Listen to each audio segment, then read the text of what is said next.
importante dentro de la materia, porque aquí vamos a hablar de lo que trata la materia, que es precisamente las redes de distribución. El objetivo que tiene esta unidad es que ustedes dominen todos los conceptos básicos a tener en cuenta a la hora de diseñar una red de distribución de agua. Entonces vamos a ver en primer lugar qué se define como red de distribución. Aquí hay un asiento, miren, no sé por qué están parados aquí atrás usted, señorita. ¿Qué se define como red de distribución? Bueno, una red de distribución no es más que el conjunto de tuberías, accesorios y otras instalaciones que están destinadas precisamente para llevar el agua a los diferentes usuarios que componen el área de cobertura de la red. ¿Está claro? Todo el conjunto de tuberías, accesorios y otras instalaciones, como pueden ser estaciones elevadoras, como estaciones de bombeo, perdón, pueden ser, vamos a ver, tanques de almacenamiento, etcétera, que componen la red y que su objetivo fundamental es llevar el agua a cada uno de los usuarios del área de cobertura. ¿Cuáles deben ser los requisitos principales que debe reunir una red de distribución? Bueno, los requisitos principales de la red, en primer lugar, es que debe suministrar agua a solicitud inmediata de los usuarios. ¿Qué significa eso? Que si usted se acerca a una de las cooperativas que prestan el servicio en Santa Cruz, va a ir a la oficina de ODECO, Oficina de Defensa del Consumidor, y ahí le va a solicitar que en su lote que ya está, usted va a empezar a construir, que le coloquen una cometida para la distribución de agua en el domicilio de manera inmediata e instantánea. Usted no ha salido de la cooperativa y ya el departamento de ODECO le está informando al departamento técnico, y el gerente técnico tiene que asignar a aquellos operadores, que serían los plomeros, que van a ir a hacerle la conexión de acometida. No es como, por ejemplo, cuando usted pide a Telecable, a una de las compañías, y ellos le dicen, no, en 48 horas hasta 72 horas yo se lo instalo. No, esto es el requisito, uno de los requisitos que debe reunir un sistema de distribución de agua, es que a solicitud inmediata se le debe entonces colocar el servicio de agua a la población. Ahora bien, este servicio de agua se debe garantizar ¿con qué? Con las cantidades necesarias que te exige la norma para cada usuario, y además con la presión que te recomienda la misma norma que se debe cumplir en el lugar.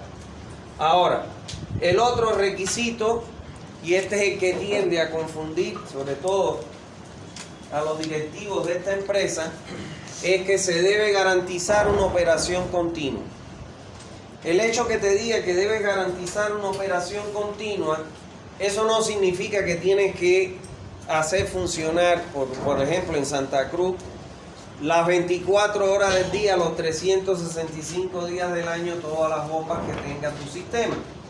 Esto fue lo que a mí me costó hacerle entender, y nunca le pude hacer entender, y creo que tengo por lo menos bastante facilidad para llegar a las personas, a los directivos de Cospail, cuando yo les decía de que pongamos un tanque en cada usuario, que la cooperativa lo cubra y que le demos agua. Eso nos iba a permitir darle agua un día sí y un día no.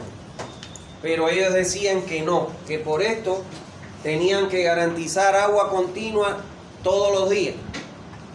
Entonces yo le decía, usted le va a entregar el agua continua todos los días, solo que usted le va a colocar una sola vez, una vez cada, o sea, en el día por medio. Vamos a suponer, hoy miércoles les voy a dar agua por la red y ellos se les va a llenar su tanque. Al otro día yo no le voy a dar agua a ese sector, pero ellos tienen almacenado el agua de consumo de ese día en el tanque. y entonces eso te va a garantizar la operación continua. ¿Qué ventaja tiene eso? En primer lugar, que iban a tener ahorros sustanciales de consumo de energía por bombeo, que es uno de los factores por los cuales se encarece el servicio en Santa Cruz. En segundo lugar, iba a crear una conciencia en las personas de ahorrar agua. ¿Por qué? Porque si tú la tienes en el tanque, le digo por experiencia propia de donde yo vengo y vivía, que daban agua un día sí, un día no, pues entonces cuando yo abría el grifo para lavarme los dientes y lo dejaba abierto, venía mi mamá y mi papá y me decían, cierre el grifo que se va a gastar el agua del tanque y nos vamos a quedar sin agua. Y es mentira. Está el agua que tenías tú ahí en el tanque, pero crea un efecto psicológico que hoy en la actualidad yo me lavo los dientes y cierro el grifo y no lo vuelvo a abrir hasta que voy a enjuagarme o lavar el cepillo. Entonces eso te genera una cultura de ahorro. Está claro que eso es importante porque no se olviden nunca ustedes que el agua es un recurso que es agotable. Está claro, aquí en Santa Cruz todavía está la dicha de que tenemos la fuente de abastecimiento que es el acuífero y que bueno, da las cantidades de agua necesarias. Pero hemos visto, por ejemplo, en Cochabamba problemas de agua, hemos visto en La Paz y en muchos lugares problemas de agua. Entonces no porque la tengamos la vamos a derrochar, porque si no, ¿qué le vamos a dejar a las nuevas generaciones? Y por otro lado, como toda obra de ingeniería, debe llenar las condiciones económicas de toda obra de ingeniería, considerando que la red representa las 2/3 partes de la inversión de nuestro sistema. ¿Está claro? O sea, debemos diseñar una red que cumpla con lo que se requiere, entregar los volúmenes de agua a la población que se asiente durante el periodo de diseño, pero además con la presión que te exige o te demanda la norma boliviana en vigencia para el lugar donde estemos proyectando. Eso lo vamos a aprender en esta unidad, pero más adelante. Entonces, esos son los 3 requisitos principales que debe reunir una red de distribución. Ahora, en el punto 3 vamos a mencionar cada una de las componentes principales de una red. O sea, ¿de qué se compone toda una red de distribución? Bueno, en primer lugar, de lo que nosotros llamamos tubería principal, que vamos a explicarlo con más detalle más adelante en esta unidad, solo las vamos a mencionar. Se conoce como tubería principal esta que está en color rojo, que lógicamente es la que encierra, enmarca o anilla todo el área de cobertura. Ahora, están las tuberías secundarias, que son estas que están en color azul, que son aquellas que salen de las tuberías principales para conformar lo que se conoce como las mallas o los circuitos que componen una red.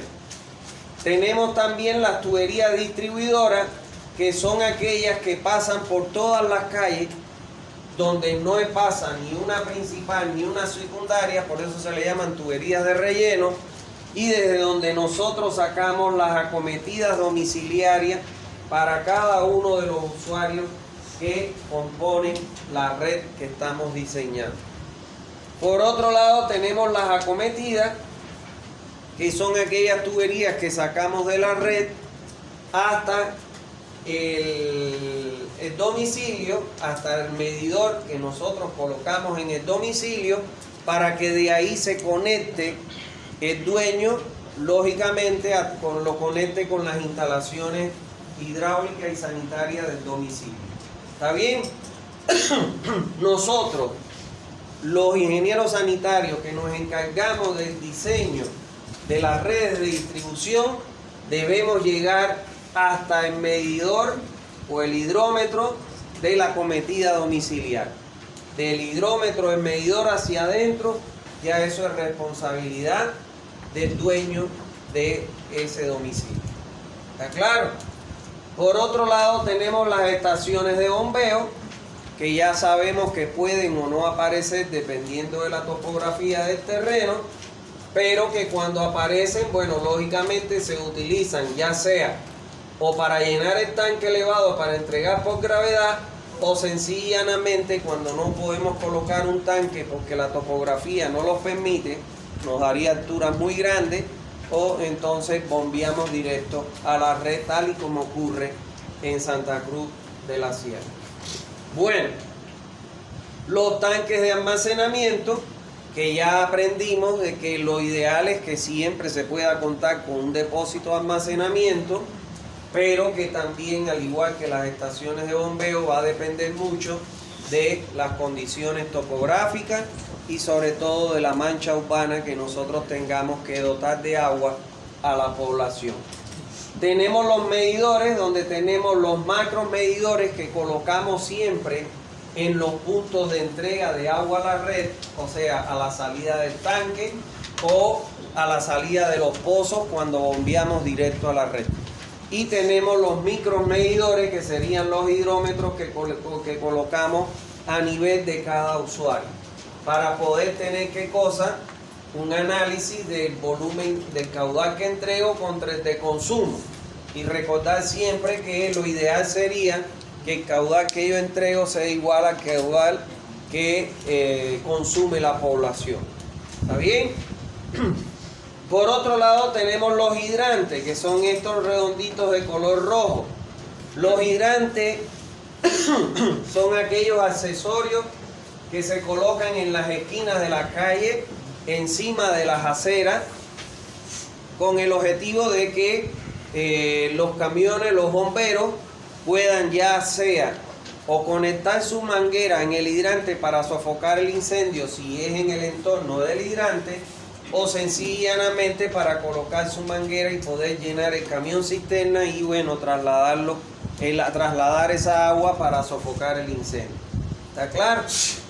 Entonces, por otro lado tenemos todos los accesorios que se utilizan. Miren, aquí es un codo 90 grados, este es una T, este es una cruz, etcétera. O sea, todos los accesorios, reducciones, ampliaciones que normalmente nosotros utilizamos en una red de distribución. Entonces, esos serían todos los componentes que tiene la red propiamente dicha. ¿Está bien?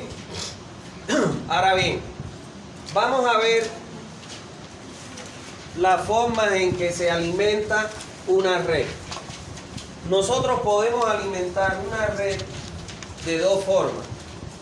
Una, por bombeo, o sea, cuando la topografía es muy llana, la mancha urbana es muy grande y nos demanda alturas excesivas por encima de los 30 metros de los tanques, entonces nosotros entregamos el agua a la red por bombeo directo, ya sea sacando el agua del acuífero e introduciéndolo de manera directa en la red.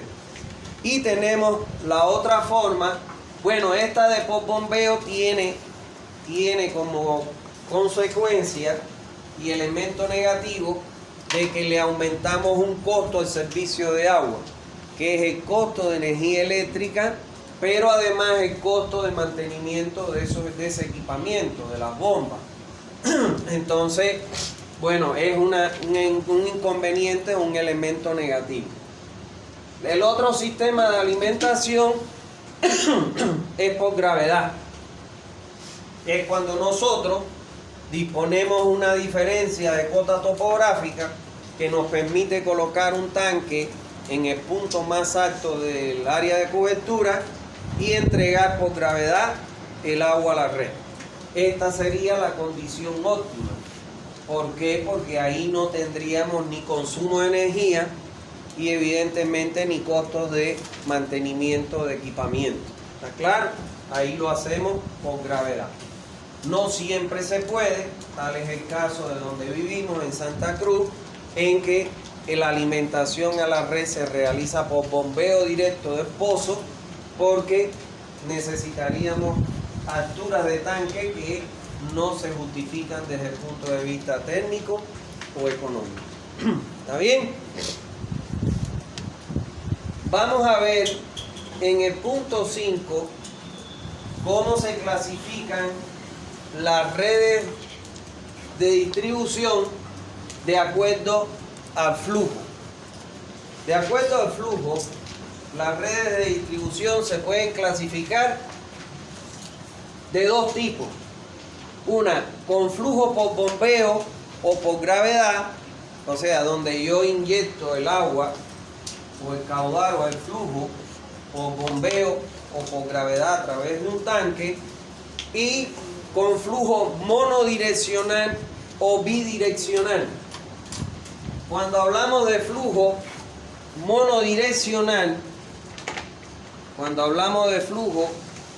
monodireccional, si esta es mi red, es cuando el flujo ingresa a la red en una sola dirección. ¿Está claro? El ingreso de agua a la red es en una sola dirección. Vamos a suponer un tanque elevado y la salida del tanque ingresa a alimentar toda la red. Ahora, el flujo monodireccional en una red es cuando el agua ingresa a la red por más de una dirección. Cuando hablamos de bidireccional, no solo quiere decir que puede ingresar en dos direcciones, puede ingresar en dos o más direcciones. Por ejemplo, en Santa Cruz, o ponerle un ejemplo, Cospail tenía, cuando yo estuve asesorándolo, tenía 6 estaciones de bombeo. O sea, tenía 6 pozos perforados en su área de cobertura, y a través de un equipo de bombeo se conectaba el agua a la red por 6 puntos.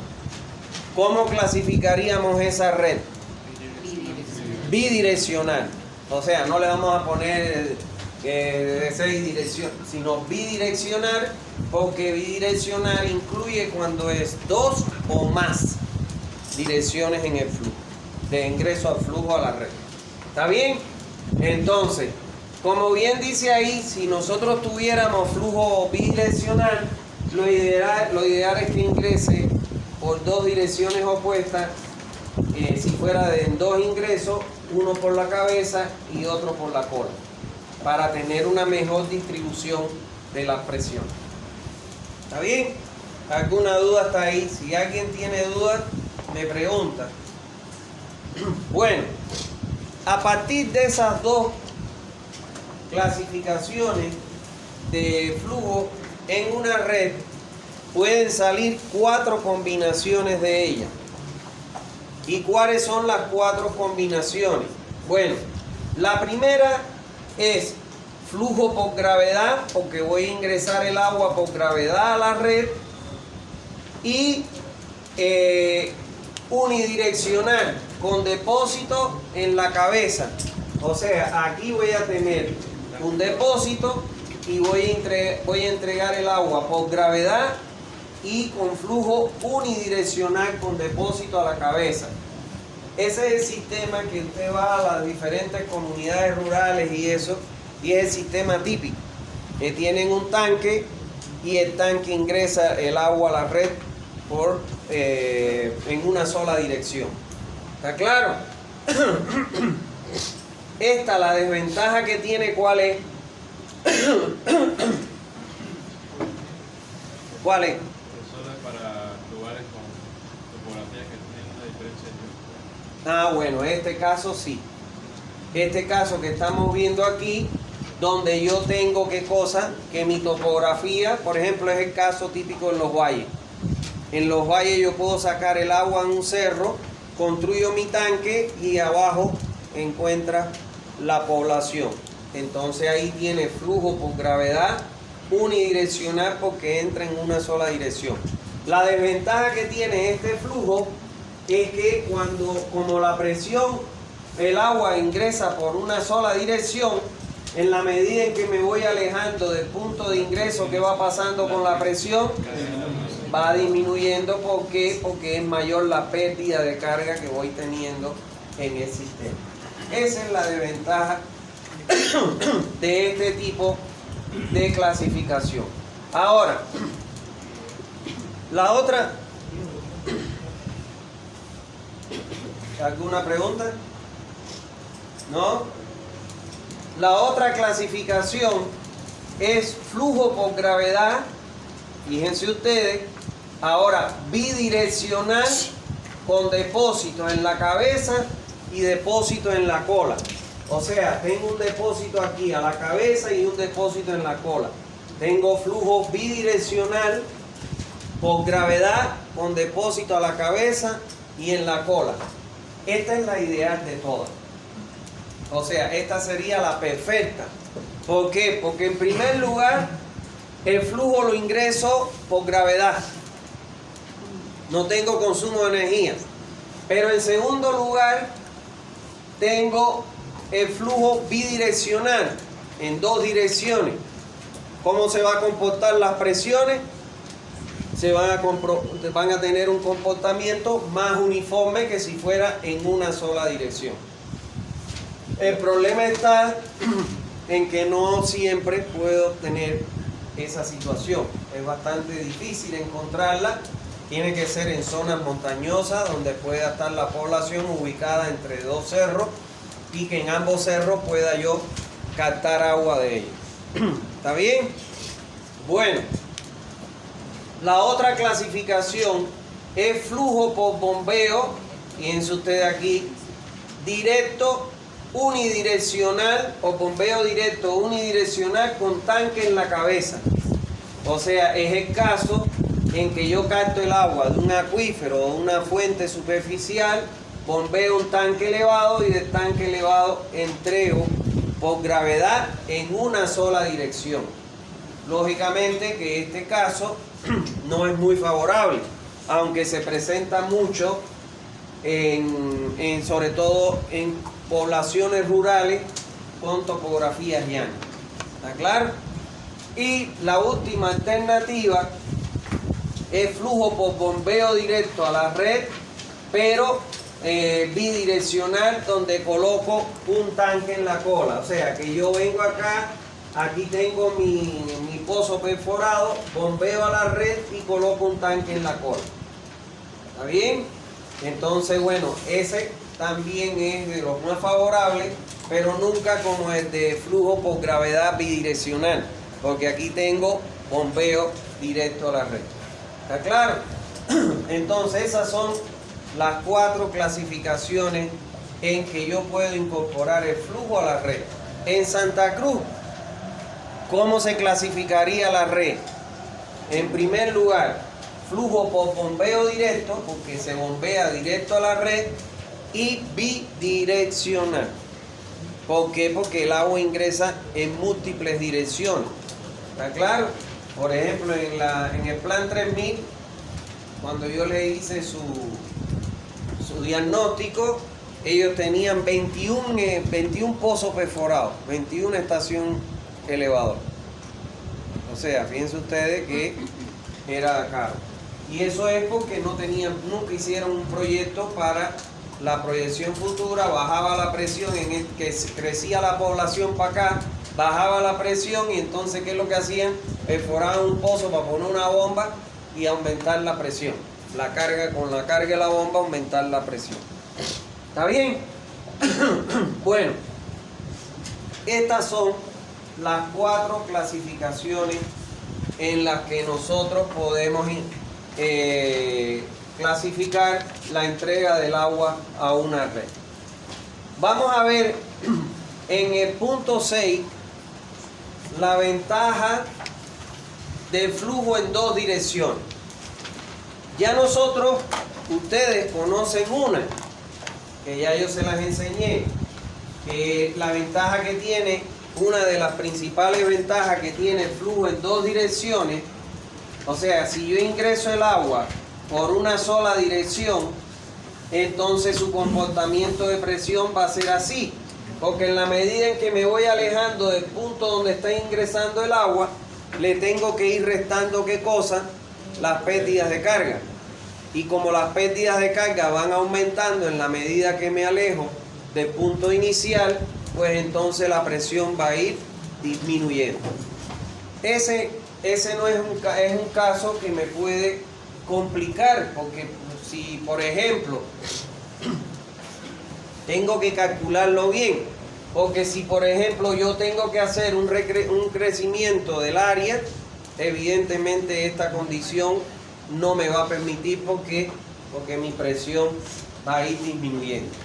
Ahora, la ventaja que tiene flujo en dos direcciones es que voy a partir de la presión de la altura del tanque en ambos lados, o de la carga de la bomba y la altura del tanque, y entonces pues lógicamente voy a tener un mejor comportamiento porque la distancia recorrido ya no va a ser la total, sino mirándolo en efectos longitudinales va a ser la mitad de la longitud, porque el flujo llega y la presión por dos puntos diferentes. La otra ventaja que tiene el flujo en dos direcciones es la siguiente.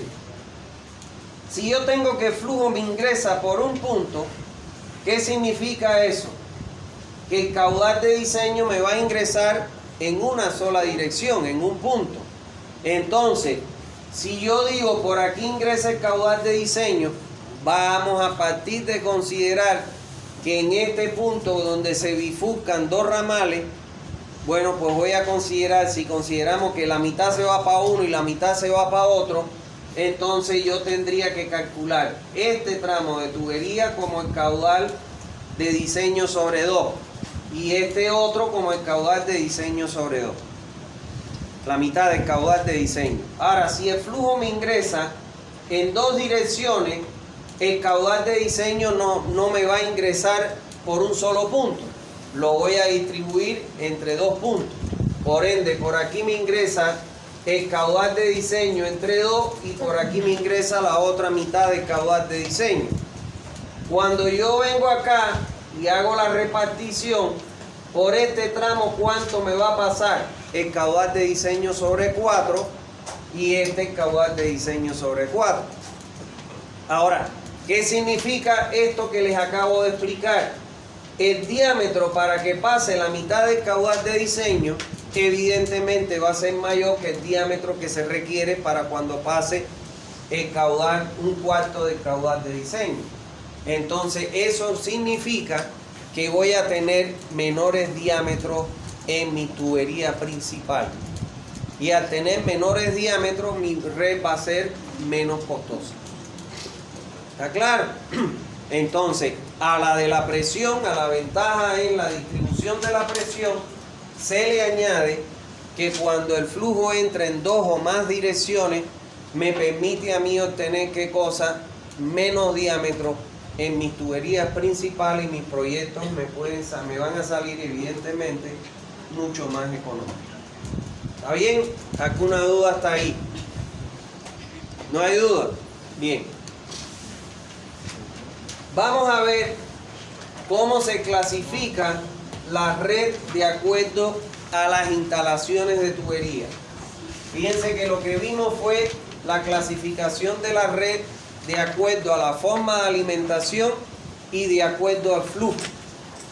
Ahora vamos a ver cómo se clasifican las redes de acuerdo a la forma en que yo instalo las tuberías. Y bueno, las redes se van a clasificar en tres tipos, de acuerdo a la instalación de las tuberías. La primera clasificación de la red es las redes ramificadas o abiertas, que es esta que vemos acá, donde fíjense ustedes que las redes llegan a puntos en donde lo que yo tengo que colocar aquí son tapones. O sea, no se interconectan las tuberías entre sí. Por ejemplo, miren esto. Yo tengo, vamos a suponer que este es mi tanque o es mi pozo de bombeo, y yo entrego de manera, como lo dice su nombre, ramificada la red. Entonces, fíjense ustedes que yo aquí voy a tener que poner, ¿qué cosa? No se pone tapón. Lo que se debe hacer es colocar una válvula en los puntos donde no hay continuidad del agua en la red. ¿Está bien? Se colocan válvulas y no tapones. ¿Por qué se colocan válvulas y no tapones? Porque cuando empieza a funcionar mi red, en estos puntos, estos tramos que tengo acá, se le llaman tramos muertos. ¿Qué significa eso? Donde no hay continuidad, sino que ahí llega el agua y ahí ya se produce velocidad prácticamente cero.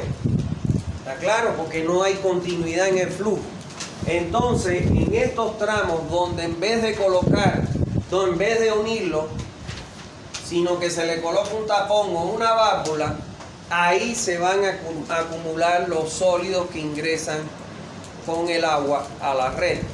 Recuérdense ustedes que un agua potable te permite una cantidad de sólidos totales de hasta 1000 miligramos por litro, lo que significa que en donde no haya continuidad del flujo, ahí la velocidad va a disminuir y evidentemente ahí se va a sedimentar esos sólidos.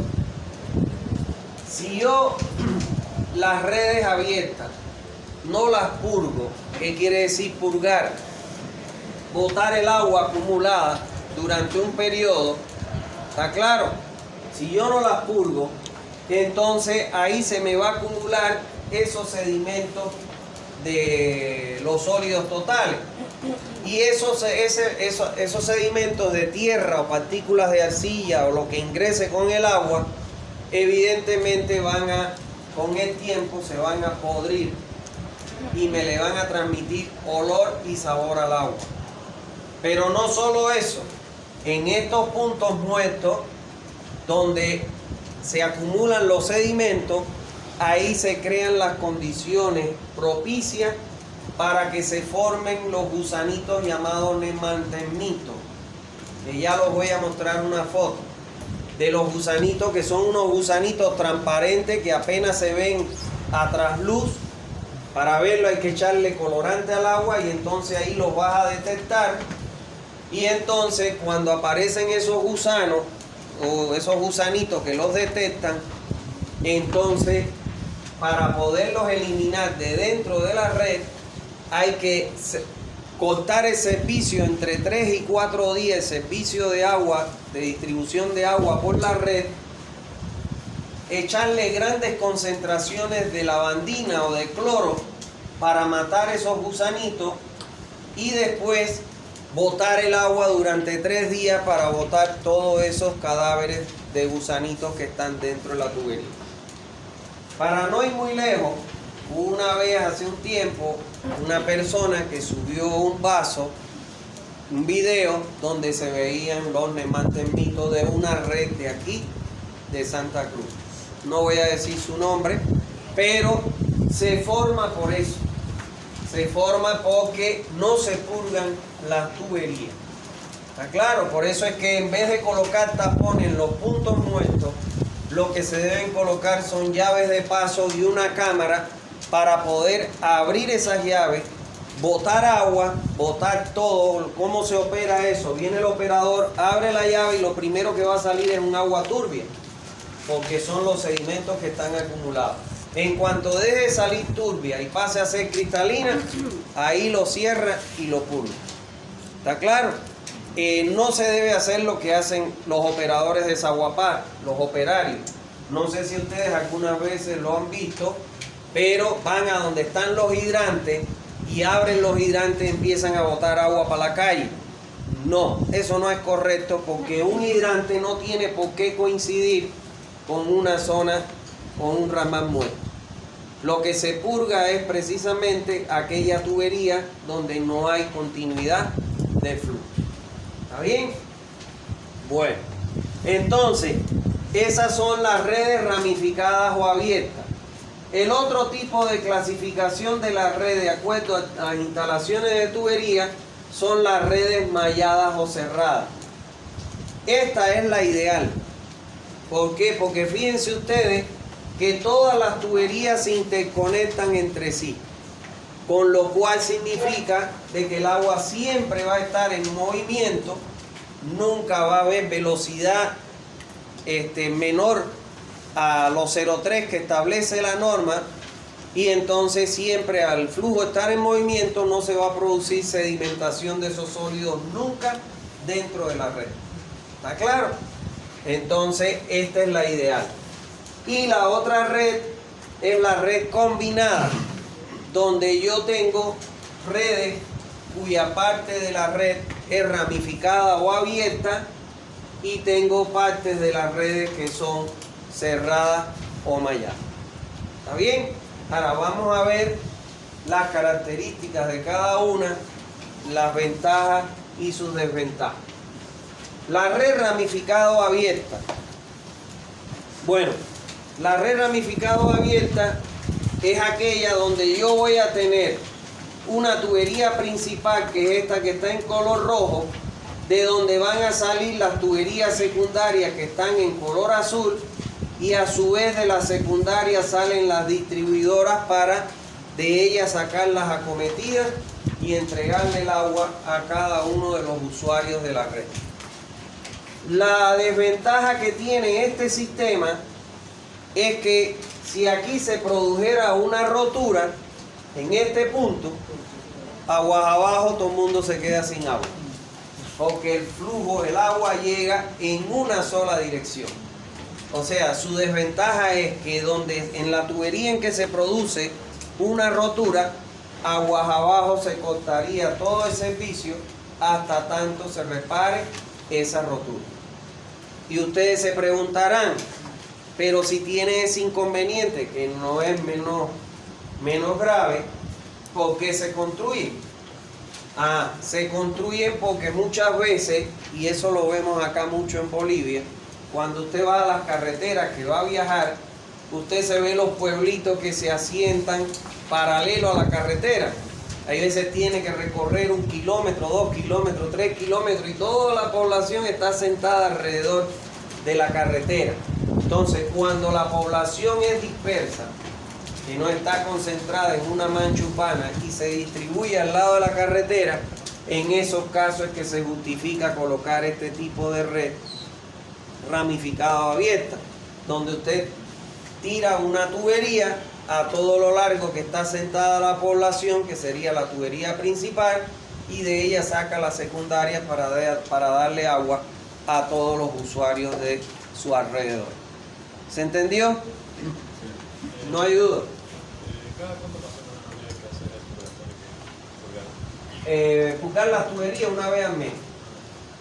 Lo que se recomienda es una vez al mes purgar las tuberías. Bueno, ¿alguna otra duda? En esos puntos de purga se le pone una cámara de Se pone una cámara donde se ponen las paredes, los muros, no se le pone losa de fondo y se rellena para que se infiltre el agua de purga. O sea, usted abre, empieza a purgar y el agua se infiltra.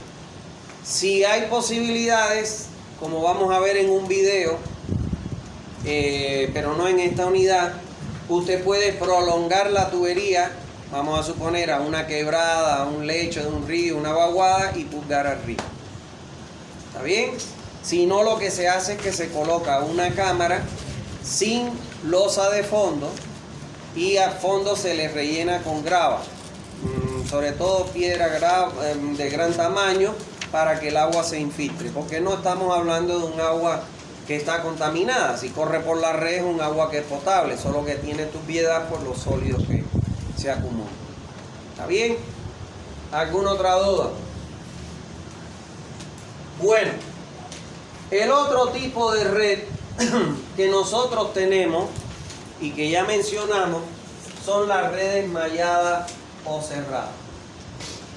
La característica que tiene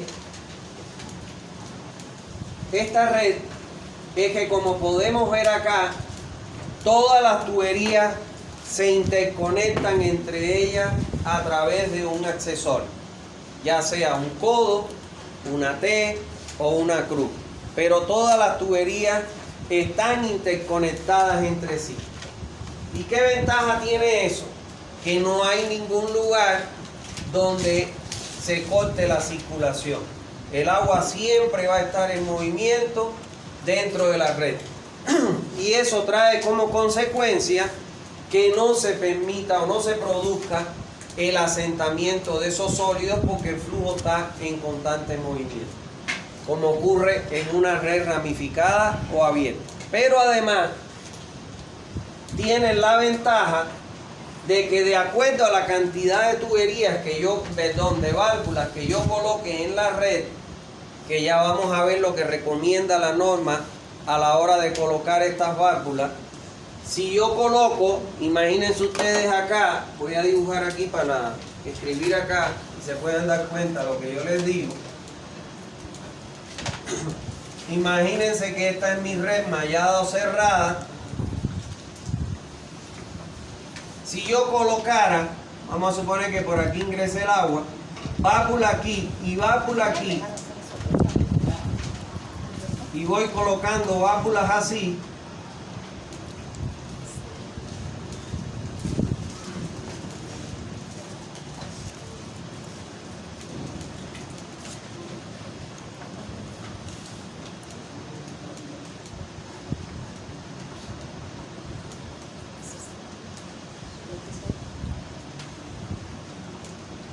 si yo coloco válvulas así, supongamos que aquí se me produce una rotura de la tubería, un reventón o se me zafó una junta, entonces yo cierro esta válvula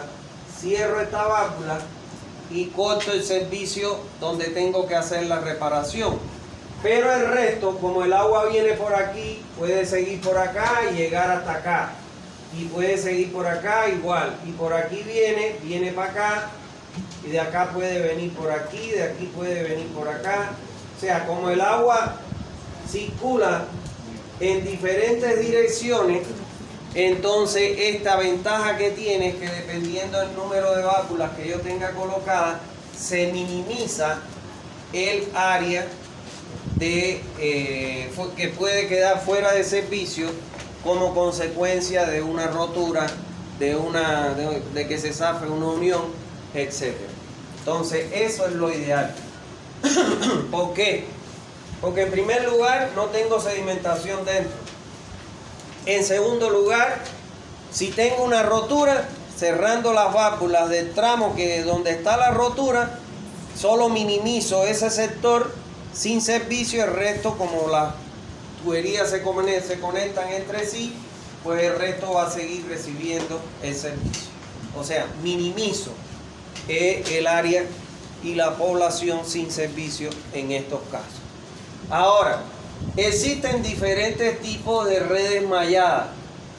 Está la red mallada la red mallada totalmente interconectada, donde todas sus tuberías secundarias, principales y de distribución se conectan entre sí.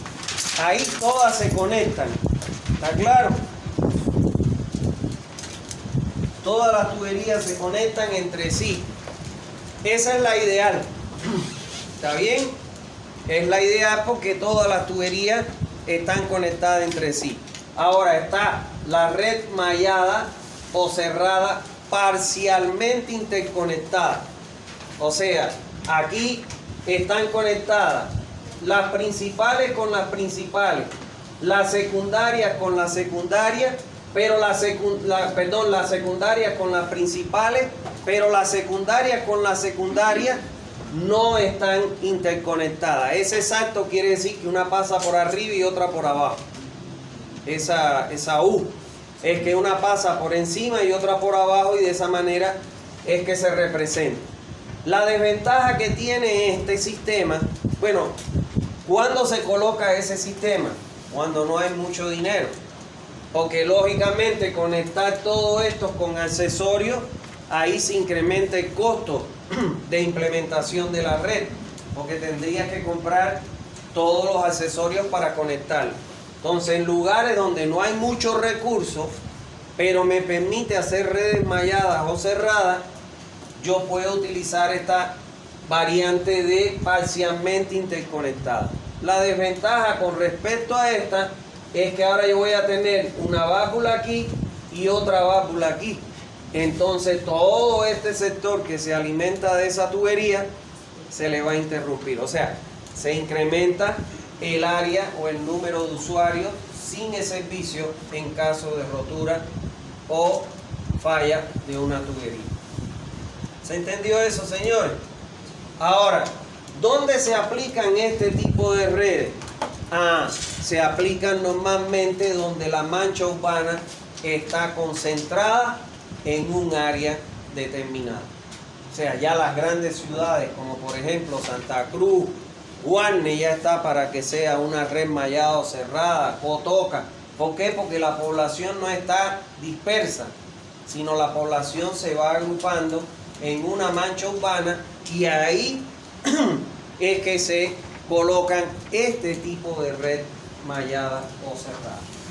Para que ustedes tengan una idea, cuando yo estuve en Copaíra asesorándolo, les puedo decir algo, no hay red en Santa Cruz que sea mallada o cerrada, de ninguna de las cooperativas. Son redes combinadas las que tienen la gran mayoría de las cooperativas. Y miren, cuando yo estuve trabajando, asesorando en Copaíra, supongamos que esta es la red, y entonces aquí habían tramos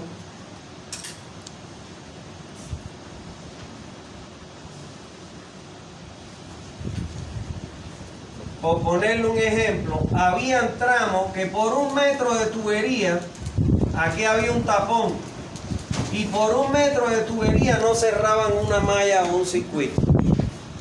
Por 1 metro de tubería. O sea, por no cavar y poner 1 metro más de tubería para cerrar una malla y un circuito. Entonces, lo que hay que hacer en Santa Cruz, bueno, primero ya ellos la gran mayoría tienen los planos de instalación de la red.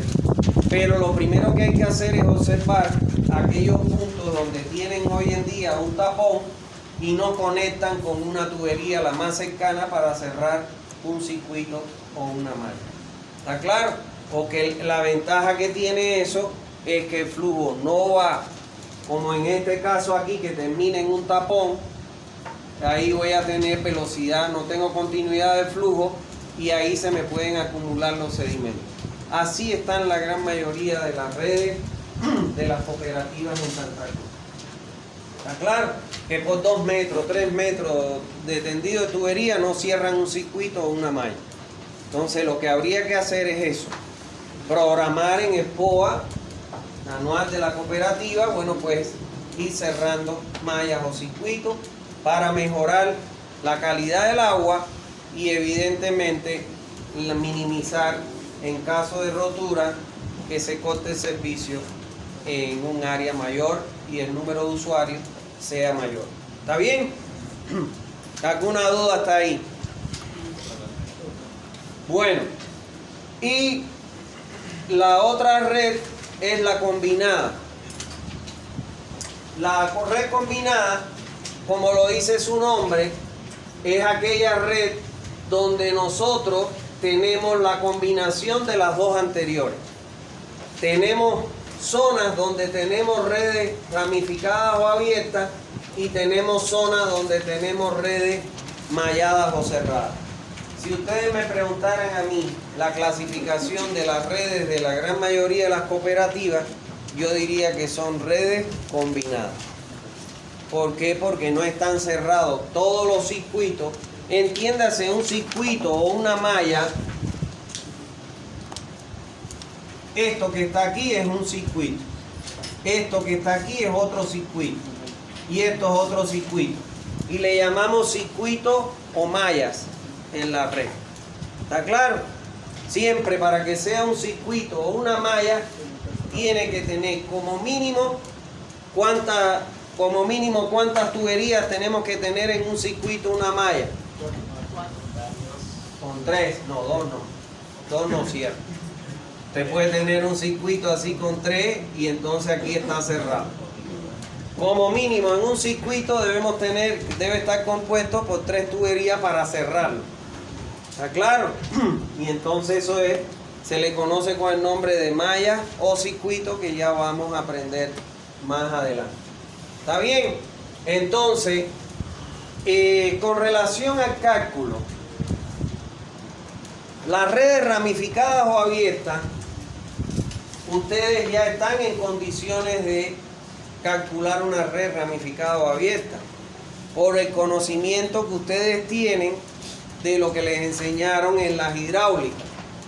¿Está claro? Aquí, en una red ramificada o abierta, según el diámetro, si el diámetro es mayor o igual a 2 pulgadas, ustedes lo que tendrían que calcular, ¿qué cosa es? Las pérdidas de carga que se producen en los diferentes tramos aplicando la ecuación de Hazen-Williams. ¿Está claro? Podrían aplicar Weibach-Darcy, pero el problema de la Weibach-Darcy es el factor F, que es un factor que está en función de la relación entre el número de reinos y la rugosidad relativa entre D. Y el problema está en que qué valor de rugosidad relativa tú le vas a dar a la tubería. Entonces ahí se cometen muchos errores y puede ser que el valor de F te pueda distorsionar el cálculo como tal. Para eso Hazen y Williams crearon una fórmula donde usted ingresa con el valor de la C de Hazen-Williams. Y el valor de la C de Hazen-Williams depende de quién, del material de la tubería y la edad de la tubería. ¿Está claro? Entonces usted calcularía, por ejemplo, en este tramo, si usted quiere saber la presión que tiene en este nodo, usted a la altura que tiene el tanque, con respecto a esta altura, le resta la altura inicial menos la altura final menos inicial y le resta las pérdidas de carga que hay aquí calculadas por Hazen-Williams y eso le va a dar la presión que tiene en este punto. Si tiene válvulas o accesorios intermedios, aquí hay que sumarle a las pérdidas longitudinales por fricción las pérdidas para cada uno de esos accesorios. O sea que ustedes están en condiciones de calcular una red. Le falta nada más un ligero conocimiento que yo se los voy a enseñar acá. En el caso de las redes malladas, a diferencia de la anterior, ya en estos casos lo que se aplica es otros métodos, como es el método de Hardy-Cross que ustedes ya les dieron, ¿no? Que bueno, cuando llegue la clase de explicar qué cosa es el método de Hardy-Cross, lo voy a dar por dado porque ya ustedes lo conocen, ¿no? Bueno, pueden utilizar el método más rudimentario, que es el método de Hardy-Cross, que ese es el que se le va a dar en clase. ¿Por qué se les va a dar el método de Hardy-Cross en clase? Porque el método de Newton-Raphson, que es el método que utilizan todos los grandes software que ustedes algún día van a enfrentar, ese método de Newton-Raphson necesita, para que ustedes lo puedan entender, de haber recibido en las matemáticas que le dieron básicas acá en la universidad el diseño de los elementos finitos. Y a ustedes o las diferencias finitas, y a ustedes no les enseñan eso. Por eso es que su pensum no contempla la aplicación del método de Newton-Raphson. ¿Está claro? Y se le enseña el método de Hardy-Cross, que es el más simple de todos. ¿Está bien? Entonces, en estos casos se aplican el método de Newton-Raphson o el método de Hardy-Cross, y con la diferencia del caso anterior de las redes ramificadas o abiertas, que en las redes malladas o cerradas solo se consideran las pérdidas longitudinales, porque las pérdidas por accesorio se desprecian, no se toman en cuenta en el cálculo. ¿Está bien? Entonces ese es el método que se utiliza. Y el método que se utiliza acá es la combinación de ambos métodos, de lo que ustedes saben ya, y los métodos. Normalmente los métodos de Newton-Raphson ya te calculan este tipo de red, usted le da la información y no importa que sea ramificada o abierta, este realiza ese cálculo. ¿Está bien?